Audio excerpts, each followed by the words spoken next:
Let's take a look at Tanner Fox's life again. He has a hot girlfriend. I'm not going to guess her age and go, oh gosh, oh no, she's still a child. That's retarded. That's snowflake stuff.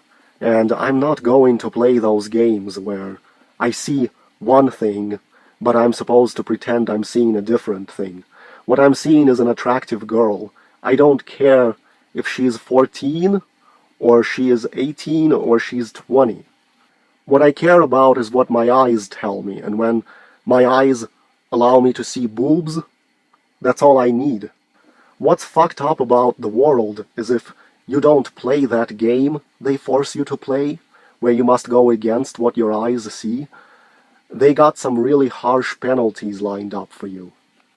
Okay, so Tanner Fox is 17, I'm guessing, and at that age he's not afraid to go places by himself.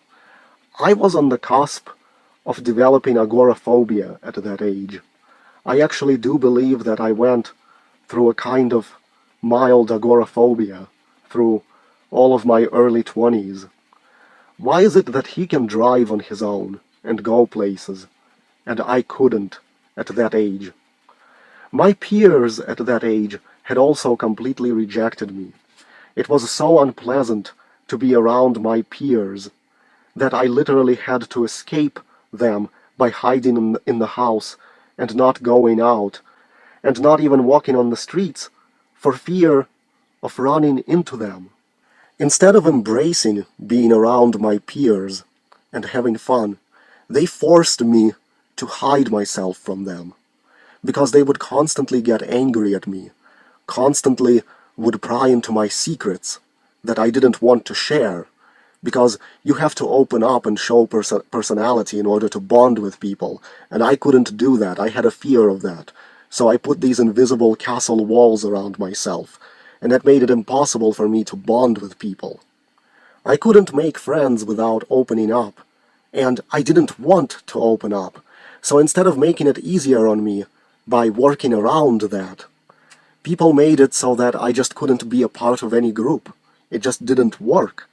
They didn't even have to outright reject me, because I was so closed in, it wasn't physically possible to bond with people. So he's with his girlfriend, and that's how his life goes. He hangs out with his friends and his girlfriend. He seems to have gone through several girlfriends by now. No girls wanted me, nor did I feel worthy of a girl, nor did any girl want me. So what my life revolves around is instead of hanging out with peers and having fun, I was forced into isolation and instead being around people that I never wanted to be around. I was forced to run from that life instead of embracing it. Imagine you live your life where you are hiding from people. So I have to hang out with this piece of shit, like he is my girlfriend. So when Tanner Fox gets peers that are his own age to hang around with, and he gets a girlfriend to hang around with, and that's his company, I get this fat piece of shit as a company instead, and that's all the company I get in life. Not teenagers or people in their early 20s, which is what my peer group would be.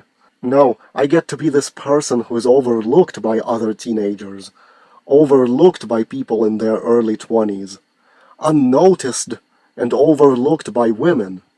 And all I have is my old fucking parents, and that's who I'm forced to be around against my will. I don't want to work for him or help him. I hate all these piece of shit people that comprise my family, and it wouldn't affect me at all if I was set in life. It wouldn't affect me in the slightest bit if they dropped dead. I would never show up to their funerals. I would never think about it. It wouldn't matter to me. But I'm forced to cling to them because society is forcing me into this position, literally by threats of violence. What's happening now is society is forcing me to depend on them and to degrade myself and waste my time on their whims. It's literally the government in combination with the public that has deprived me of an ability to have money, to be independent, and to live without fear. Instead of driving a car, which is something the state I live in has done to me because of smog inspection laws, I have to degrade myself doing humiliating, unpleasant shit. I have to sit in clusterfuck traffic while being driven by someone to places I don't want to be and to jobs I don't want to do. I have to hang around a bunch of adults on those jobs that I have no interest in communicating with because we have nothing in common, since I have a lot more in common with teenagers who are like 16 than I do with people who are 30. I am forced to live against my will in the one state in the Union that I utterly fucking despise, and actually the rest of the country despises too. And I really hate this state. I hate its climate. I hate its disgusting open spaces. I hate its government. Its government has really done bad things to me in life. I hate the overpopulation. Now imagine on top of all the social awkwardness at age 16. At age 16, my body decided to give me the gift of vitiligo, as if things weren't hard enough for me already. And what is the stupid reason that I developed vitiligo?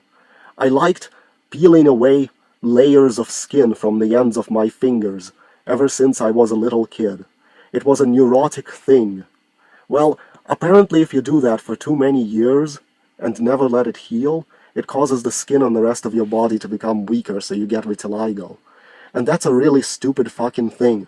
Instead of my physiology adapting itself so I can eat my own skin every day and my skin will still stay healthy, my body decided to not adapt to that and give me fucking vitiligo instead.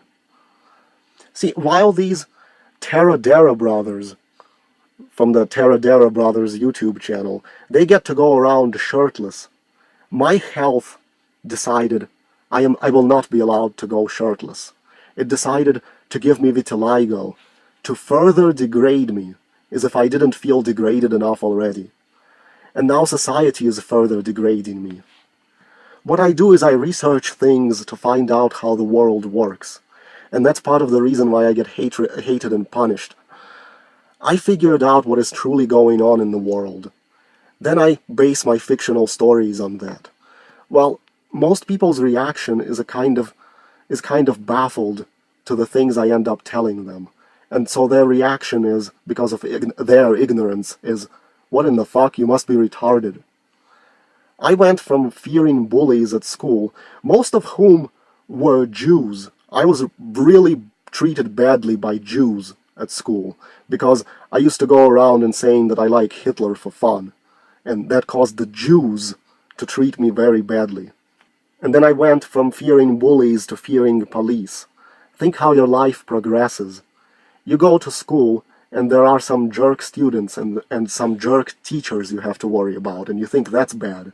Then you enter adult life, and at that point, they have the ultimate bullies waiting in the stands, and that's the police and the government, and they're constantly developing techniques to trap you, from forensic science to security cameras, to all kinds of laws that they keep adding, all these new laws, so they have more things for which to trap you and punish you for.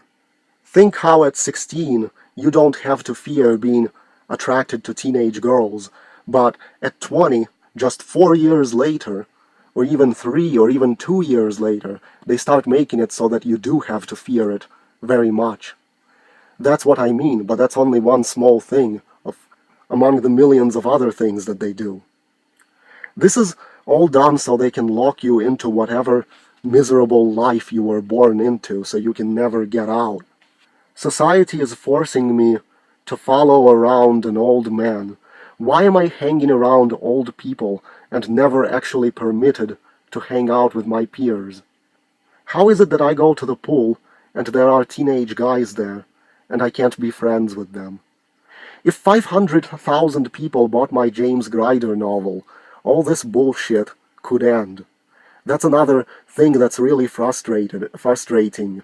I undergo all this humiliation, all this degradation, because 500,000 people don't want to buy a book that might be poorly edited because I don't have an editor.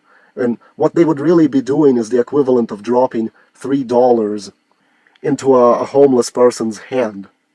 Giving me YouTube money is not possible because I can't log into my bank account. I don't know my tax identification number, and I didn't use my bank account when I signed up.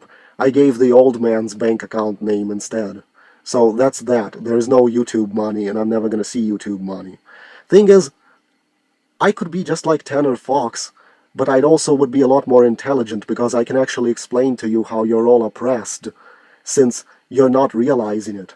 Just read Impact, a James Grider novel, and you can understand that how easily, if you don't toe the line, if your brain is just different enough to allow you to see past the wool that's being pulled over your eyes, just see just how miserable you will become because of that, and how all these dark forces will gather against you.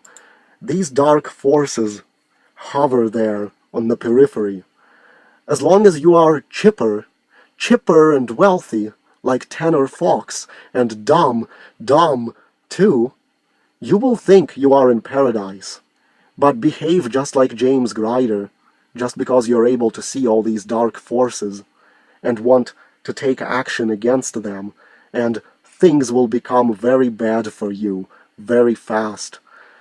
Nothing exposes how much tyranny there is than being poor, because I can't afford to buy a used car that will pass a smog inspection. I came to realize that smog inspection laws are part of the tyranny. And unless you are born with fucked up people in your family like I was, you will never realize what a tyranny forensic science is. My unique life experiences have allowed me to notice these tyrannies, because I was just different enough where I could glimpse them.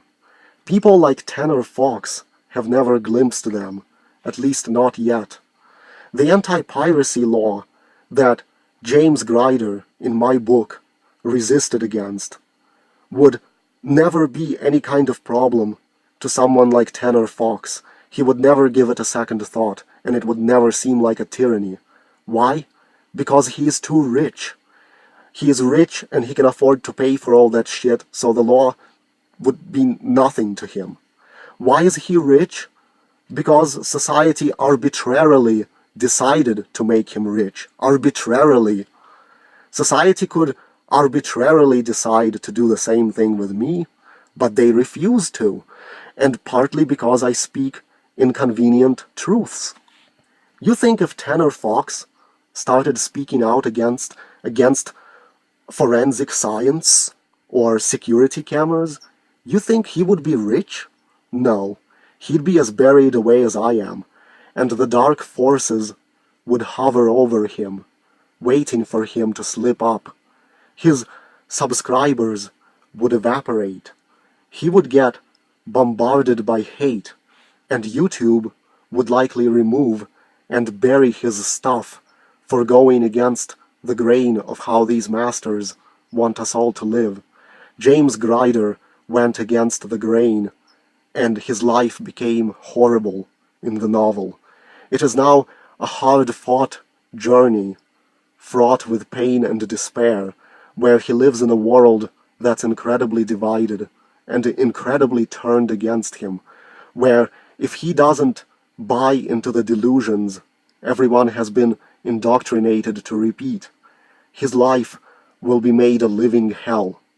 Every desperate thing he does to try to save people in the novel is used against him. He murders an incredible amount of people in the novel and in the future novels. And why is he doing that? He's doing that to actually save people. James Grider was forced to murder people to survive in a quest to save people. And the thing is, the people he is forced to murder are not always thugs. They're not always what society would agree to be bad people, but actually the kind of people society considers to be the most harmless and the most innocent are the ones that receive the biggest portion of his wrath. Isn't that crazy? That's what my novel depicts.